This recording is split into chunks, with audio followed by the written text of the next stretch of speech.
कोई डर नहीं लगता इन लोगों से। और अगर ये सोचें कि मुझे डिस्क्वालीफाई करके, धमका के, जेल में डाल के मुझे बंद कर सकते, नहीं, मेरी वो हिस्ट्री नहीं है।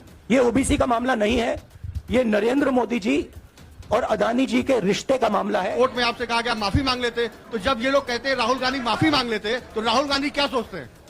राहुल गांधी सोचता है मेरा नाम सावरकर नहीं है, मेरा नाम गांधी है। गांधी किसी से माफी नहीं मांगता, चाहे मुझे डिस्क्वालीफाई करें, मारे पीटे, जेल में डाले, मुझे कोई फर्क नहीं पड़ता। सवाल पूछना मैं बंद नहीं करूंगा। नरेंद्र मोदी जी का अदानी के साथ क्या रिश्ता है और 20,000 करोड़ रुपए किसके हैं, मुझे आप बोलने क्यों नहीं दे रहे हैं? स्पीकर सर मुस्कुराते हैं, कहते मैं नहीं कर सकता। भैया देखिए, पहला आपका अटेम्प्ट वहां से आया, दूसरा आपका अटेम्प्ट यहां से आया, तीसरा आपका अटेम्प्ट यहां से आया। आप इतनी डायरेक्टली बीजेपी के लिए क्यों काम कर रहे हो? थोड़ी डिस्कशन से करो यार, थोड़ा घूम घाम के पूछो। क्या आपको ऑर्डर दिया है क्या?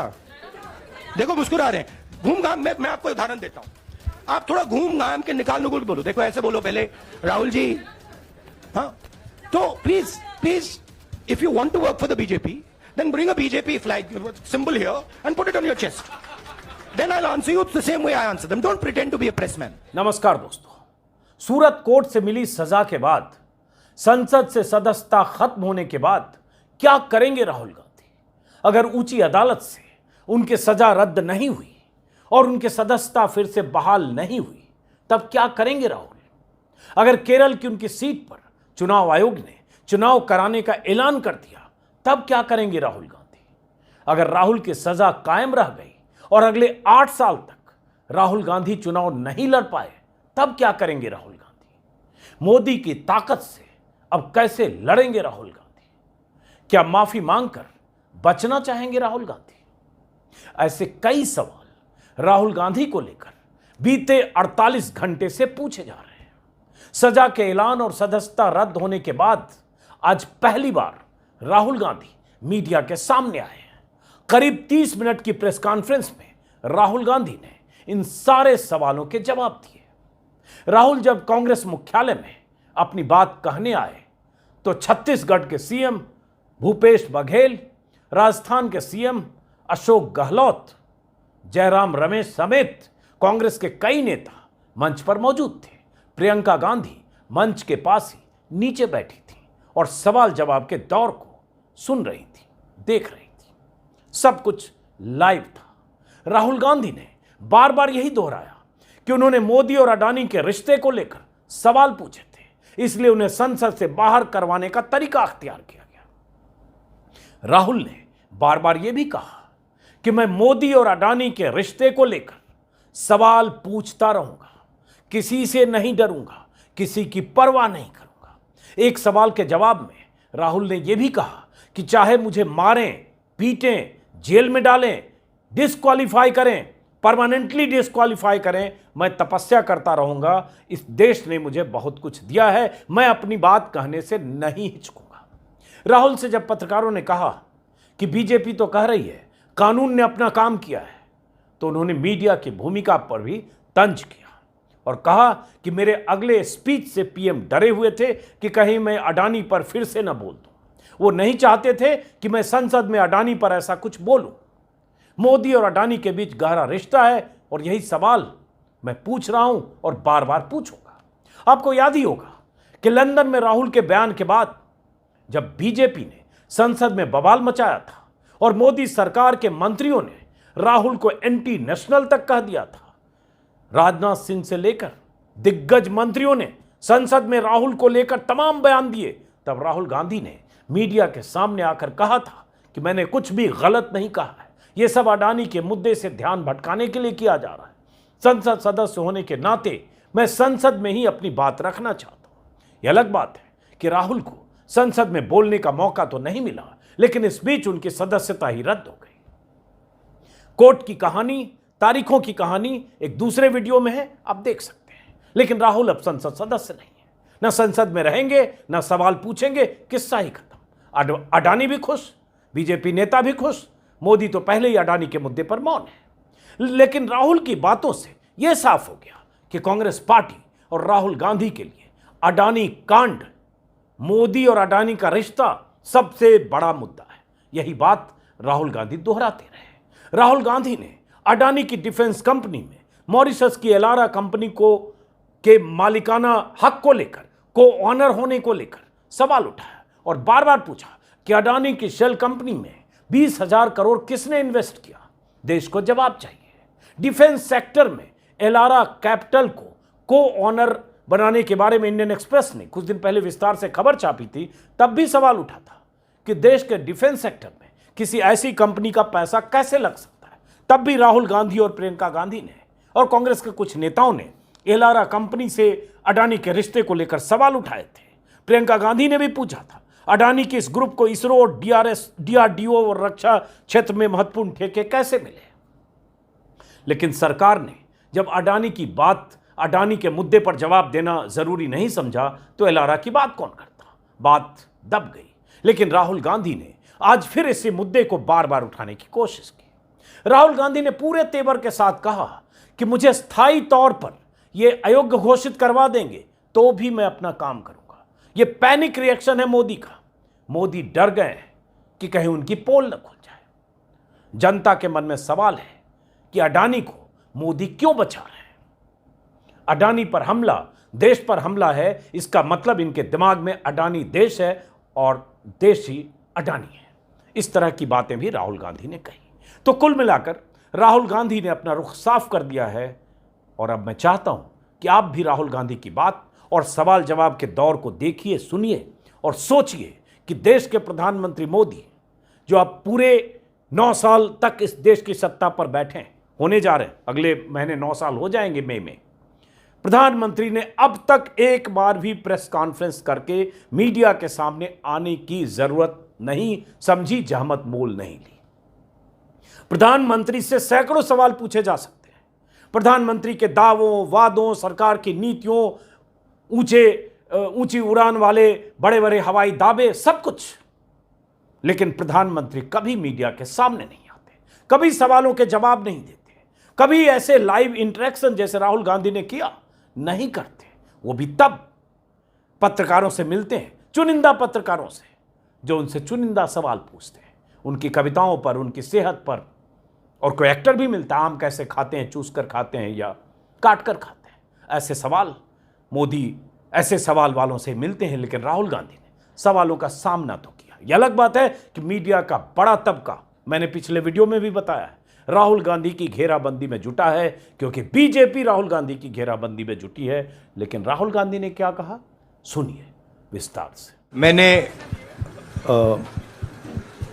आप सब से काफी बार बोला है कि हिंदुस्तान में लोकतंत्र पर आक्रमण हो रहा है और इसका हमको हर रोज नए नए उदाहरण मिल रहे हैं। सवाल मैंने एक ही पूछा था,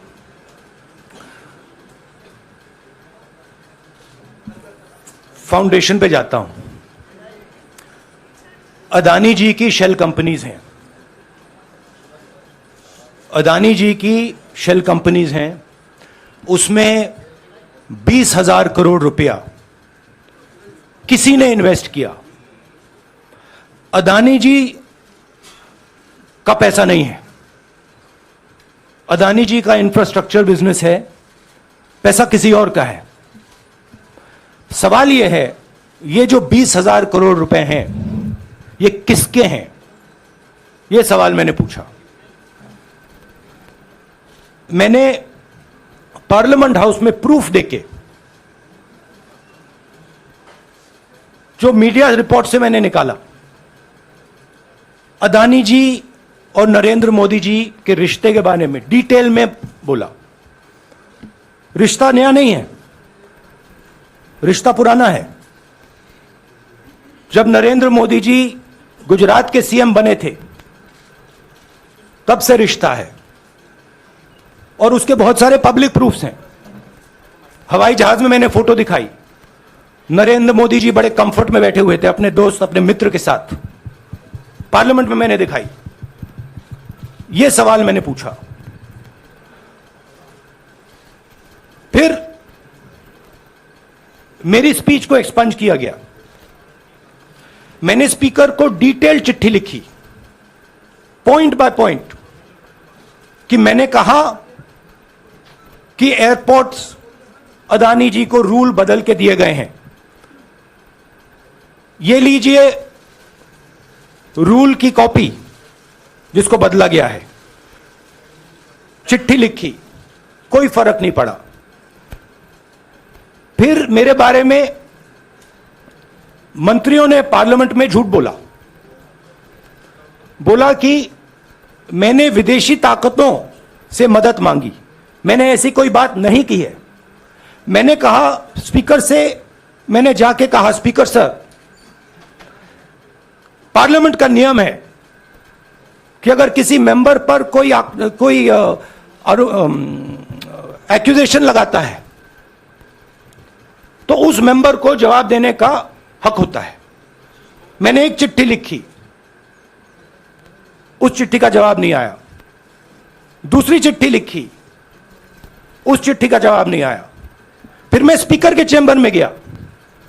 मैंने स्पीकर सर से कहा, स्पीकर सर, ये कानून है, ये रूल है, इन्होंने झूठा आरोप लगाया है, मुझे आप बोलने क्यों नहीं दे रहे हैं? स्पीकर सर मुस्कुराते हैं, कहते मैं नहीं कर सकता। और फिर उसके बाद आपने सबने देखा क्या हुआ। सवाल पूछना मैं बंद नहीं करूंगा। नरेंद्र मोदी जी का अदानी के साथ क्या रिश्ता है और 20,000 करोड़ रुपए किसके हैं, मैं पूछता जाऊंगा। मुझे कोई डर नहीं लगता इन लोगों से। और अगर ये सोचें कि मुझे डिस्क्वालीफाई करके, धमका के, जेल में डाल के मुझे बंद कर सकते, नहीं, मेरी वो हिस्ट्री नहीं है। मैं हिंदुस्तान के लोकतंत्र के लिए लड़ रहा हूं और मैं हिंदुस्तान के लोकतंत्र के लिए लड़ता रहूंगा। किसी चीज से नहीं डरता हूं, यह सच्चाई है। राहुल जी, मैं मोहित दुबे हूं। मेरा सवाल यह है कि आप शहीदों के परिवार से आते हैं। आपकी दादी भी डिस्क्वालीफाई हुई, जनता के बीच गई, आप सत्ता में वापस आए। आज के दौर में राहुल गांधी भी डिस्क्वालीफाई हो गए हैं क्योंकि तमाम आपने इश्यूज को उठाया, चीन के इश्यूज को उठाया। क्या राहुल गांधी भी जनता के बीच में जाएंगे और वही वापसी फिर से करेंगे? राहुल गांधी भारत जोड़ो यात्रा में 4.5 महीने जनता के बीच में रहेंगे और वो मेरा काम है, वो मैं करता जाऊंगा। हाँ जी, अनवर। आज के हिंदुस्तान में जो पहले राजनीतिक पार्टियों को सपोर्ट मिलती थी, मीडिया से मिलती थी, बाकी इंस्टीट्यूशन से मिलती थी, वो नहीं मिलती है। तो ऑपोजिशन की पार्टीज को एक ही रास्ता है, जनता के बीच में जाने का। हाँ जी, अनवर। सर, भारतीय जनता पार्टी ने आप पर ओबीसी समुदाय के अपमान का आरोप लगाया है। इस पर आप क्या जवाब देना चाहेंगे भारतीय जनता पार्टी को? मैं पिछले भारत जोड़ो यात्रा में, आप मेरी कोई भी स्पीच देख लीजिए, मैं वहां कह रहा हूं सब समाज एक हैं, सबको एक साथ चलना चाहिए, भाईचारा होना चाहिए, नफरत नहीं होनी चाहिए, हिंसा नहीं होनी चाहिए। तो मेरी पोजीशन बिल्कुल क्लियर है। ये ओबीसी का मामला नहीं है, ये नरेंद्र मोदी जी और अदानी जी के रिश्ते का मामला है। 20,000 करोड़ रुपए जो अदानी जी को पता नहीं कहां से मिले, उसके बारे में मैं सवाल पूछ रहा हूं और उसका जवाब चाहिए। बीजेपी ध्यान को भड़काने की कोशिश करती है, कभी ओबीसी की बात करेगी, कभी विदेश की बात करेगी, कभी कुछ और बात करेगी, कभी डिस्क्वालिफिकेशन की बात करेगी, मगर सवाल यही है 20,000 करोड़ रुपए, $3 बिलियन किसका था? संजय मिश्रा। और वो अदानी का पैसा नहीं हो सकता। संजय मिश्रा।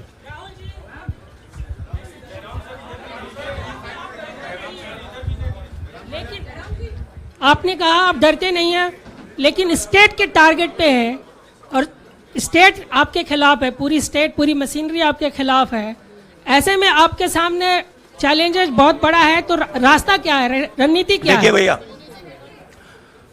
चाहे स्टेट हो, चाहे कुछ भी हो, मैं सच्चाई को देखता हूं। मुझे और किसी चीज में इंटरेस्ट नहीं है, मैं सच्चाई बोलता हूं। राजनीति में यह फैशनेबल बात नहीं है। मगर यह बात मेरे खून में है, मैं और कोई रास्ता निकाल ही नहीं सकता हूं। तो मेरा काम यह है, यह मेरी तपस्या है, जीवन की तपस्या है, उसको मैं करता जाऊंगा। चाहे मुझे डिस्क्वालीफाई करें, मारे पीटे जेल में डाले, मुझे कोई फर्क नहीं पड़ता, मुझे अपनी तपस्या करनी है। इस देश ने मुझे सब कुछ दिया है। शांत हो जाइए। इस देश ने मुझे सब कुछ दिया है, प्यार दिया है, इज्जत दी है, इसलिए मैं ये करता हूं। हाँ Supriya. Sir Rahul sir, BJP के जो लीडर्स आप पे अटैक कर रहे हैं उस पर आप क्या कहेंगे? और इसके अलावा वायनाड, वहां पर जब से खबर गई है वहां पे लोग बहुत डिसबिलीफ में हैं, प्रोटेस्ट भी इरप्ट हो रहा है, आप अपनी कॉन्स्टिट्यूएंसी के लोगों को क्या कहना चाहेंगे? नहीं, मैंने सोचा है कि मैं अपनी, देखिए मैंने कॉन्स्टिट्यूएंसी में भी बोला कि वायनाड के लोगों के साथ मेरा पारिवारिक रिश्ता है, फैमिली प्यार का रिश्ता है। तो मैंने सोचा कि मैं वायनाड के लोगों के लिए अपनी एक चिट्ठी लिखूं उनके लिए कि मेरे दिल में उनके लिए क्या है, तो वो तो मैं रिजॉल्व कर दूंगा। उनका, देखिए बीजेपी के नेताओं का काम यही है। देखिए वो सब नरेंद्र मोदी जी से डरते हैं, कारण आप जानते हो। नरेंद्र मोदी जी ने कहा कि देखिए ध्यान हटाना है, वो सब जानते हैं अदानी जी और नरेंद्र मोदी जी का रिश्ता, सारे के सारे जानते हैं क्या रिश्ता है, सब जानते हैं, मगर डरते हैं। तो अगर नरेंद्र मोदी जी ने उनसे कहा कि भैया ध्यान उधर करो, ध्यान उधर करेंगे। मगर सवाल यही है 20,000 करोड़ रुपए किसका है? हाँ जैनेंद्र। राहुल जी पूरी कांग्रेस पार्टी, सर पूरी कांग्रेस पार्टी ये कह रही है कि आप चाहे वो गुजरात की कोर्ट ने आपको सजा सुनाई या आपका निलंबन हुआ, ये सब कुछ केंद्र सरकार प्रधानमंत्री के इशारे पर हो रहा है। लेकिन बीजेपी कह रही है कि कानून ने अपना काम किया है। तो जो ये दलील है कि कानून ने आपको सजा दी है और उसी की वजह से आपका निलंबन भी हुआ है, इस पर आप क्या कहेंगे? देखिए लीगल मैटर है, पर ये हुआ है। लीगल मैटर है। मैं हिंदुस्तान के लीगल सिस्टम को रिस्पेक्ट करता हूं। मैं लीगल मैटर पे इस प्रेस कॉन्फ्रेंस में बात नहीं करना चाहता हूं। हाँ संजीव। अगर आपके लीगल सवाल होंगे तो आप हमारी लीगल टीम से पूछ लीजिए। संजीव। की रद्द हुई तो उसके बाद बहुत सारे ऐसे विपक्षी दल जो अभी तक कांग्रेस से दूरी बना के चलते थे वो भी आपके समर्थन में आए। तो आपको क्या लगता है अब वो समय आ गया है जब सारे विपक्ष को एकजुट हो जाना चाहिए? मैं उन सब विपक्षी दलों का धन्यवाद करता हूं कि उन्होंने इस बात में हमारी सपोर्ट की और हम सब मिलके काम करेंगे। रंजीता। जिस बयान को लेकर आपको ये सजा सुनाई गई है, क्या आपको लगता है, आपको अफसोस है उस बयान को लेकर? क्या कहेंगे उस बयान पर? अब देखिए अब ये लीगल डिस्कशन है, उस पर मैं टिप्पणी नहीं करना चाहता हूं क्योंकि ये कोर्ट में मामला है। मगर मैं जो भी सवाल उठाता हूं वो सोच समझ के उठाता हूं। हाँ जी नीरज। राहुल जी अभी कुछ ही दिन पहले लक्षद्वीप के सांसद मोहम्मद फैजल की सदस्यता गई थी और बाद में हाईकोर्ट ने स्टे कर दिया था। अभी उनकी मेंबरशिप रीइंस्टेट नहीं हुई है। देखिए सुन लीजिए। हाँ। राहुल जी सुन लीजिए, अभी उनकी सदस्यता रीइंस्टेट नहीं है, लेकिन चुनाव आयोग ने चुनाव की घोषणा करने के बाद उसे रोक दिया था। अगर ऊपरी अदालत से आपको स्टे मिलता है तो आपको उम्मीद है कि लोकसभा स्पीकर भी आपकी सदस्यता को बहाल कर देंगे? मुझे उम्मीद में कोई इंटरेस्ट ही नहीं है। चाहे मुझे सदस्यता मिले ना मिले, मैं अपना काम करूंगा। अगर ये मुझे परमानेंटली डिस्क्वालीफाई कर दें तो भी मैं अपना काम करूंगा। अगर मुझे रीइंस्टेट कर दें तो भी मैं अपना काम करूंगा। मुझे कोई फर्क नहीं पड़ता मैं पार्लियामेंट के अंदर हूं या बाहर हूं, कहां हूं। मैंने आपसे कहा मुझे अपनी तपस्या करनी है, मैं उसको करके दिखाऊंगा। आपके लिए नहीं, अपने लिए। रवि एक मिनट रमन। हाँ। एक मिनट रमन।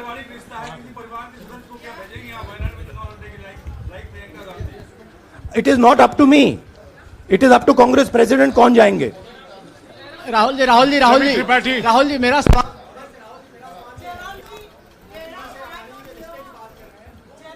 आपके यहाँ बैठे हैं, हाँ। दोनों मुख्यमंत्रियों का भी अडानी जी से रिश्ता है, उनके साथ लेन देन का मामला, उसका कहा जाए धंधे का मामला है, लेकिन क्या धंधे का मामला क्या बात कर रहे हैं? ये धंधा रोकेंगे ये लोग? जिनके पास जो भी स्टेट का उनके साथ नाता है, जो भी बिजनेस चल रहा है, वो बिजनेस रोका जाएगा क्या?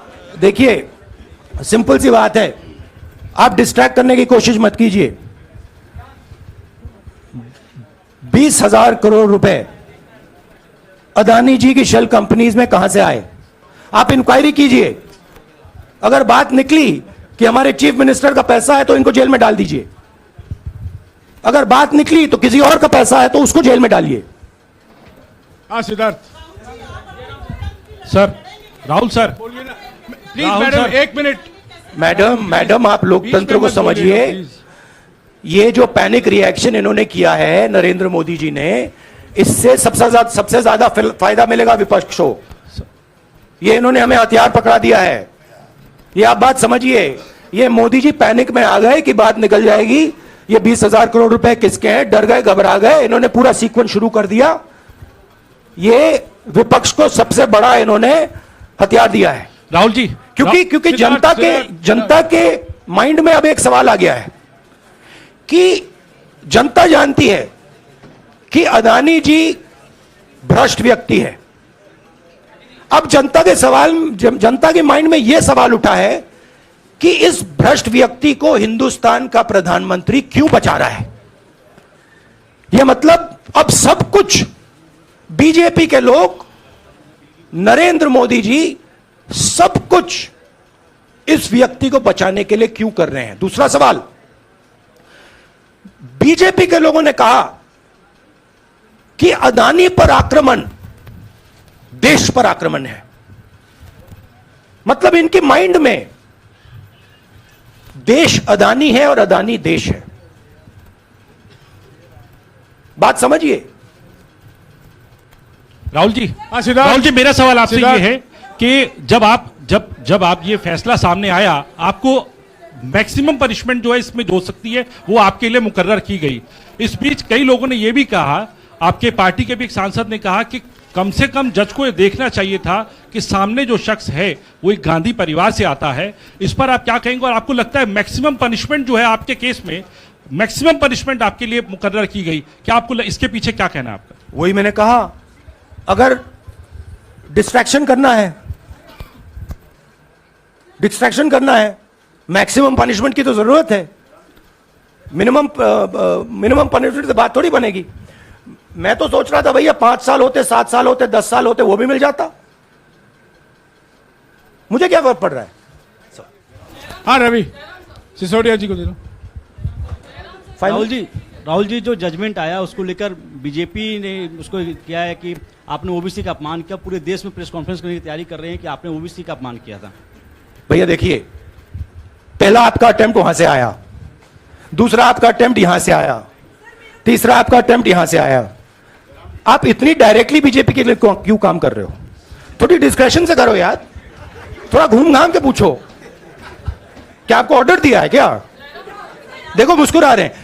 घूम घाम, मैं आपको उदाहरण देता हूं, आप थोड़ा घूम घाम के निकाल नुकुल के बोलो। देखो ऐसे बोलो पहले, राहुल जी, हाँ तो please if you want to work for the BJP, then bring a BJP flag symbol here and put it on your chest. Then I'll answer you the same way I answer them. Don't pretend to be a press man. Vikrant, Rahul ji, हवा निकल गई। Rahul ji, BJP के लोग बार बार ये बात कहते हैं कि आपने जब विदेश में जाके भाषण दिया तो उन्होंने कहा माफी मांग लेते। अभी कहा कि कोर्ट में आपसे कहा गया माफी मांग लेते। तो जब ये लोग कहते हैं राहुल गांधी माफी मांग लेते, तो राहुल गांधी क्या सोचते हैं? राहुल गांधी सोचता है मेरा नाम सावरकर नहीं है, मेरा नाम गांधी है। गांधी किसी से माफी नहीं मांगता।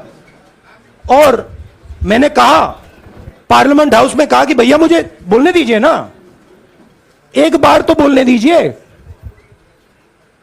2 बार चिट्ठी लिखी, तीसरी बार मैं पर्सनली स्पीकर से जाके कहता हूं, स्पीकर सर प्लीज, आप डेमोक्रेसी के लोकतंत्र के आप प्रोटेक्टर हैं, मुझे बोलने दीजिए। मुस्कुरा के कहते हैं भैया मैं तो नहीं कर सकता। आप नहीं कर सकते तो कौन कर सकता है? शायद मुझे जाके मोदी जी से पूछना पड़े, वो तो करने नहीं देंगे। तो मेरा जो पॉइंट है, इस देश में लोकतंत्र खत्म हो गया है। इस देश के लोग जो इनके दिल में है, हमारे दिल में है, बोल नहीं सकते हैं। इस देश के इंस्टीट्यूशन पर आक्रमण हो रहा है और उस आक्रमण का मैकेनिज्म क्या है? उस आक्रमण का मैकेनिज्म नरेंद्र मोदी जी और अदानी जी का रिश्ता है, वो फाउंडेशन है। मैं नरेंद्र मोदी जी पर सवाल नहीं पूछ रहा हूं, मैं अदानी जी पर सवाल पूछ रहा हूं। बीजेपी अदानी जी को क्यों प्रोटेक्ट कर रही है? आप नरेंद्र मोदी जी को प्रोटेक्ट कीजिए। मैं अदानी जी पे पूछ रहा हूं, आप अदानी जी को क्यों प्रोटेक्ट कर रहे हो? आप इसलिए अदानी जी को प्रोटेक्ट कर रहे हो क्योंकि आप ही अदानी हो। Thank you.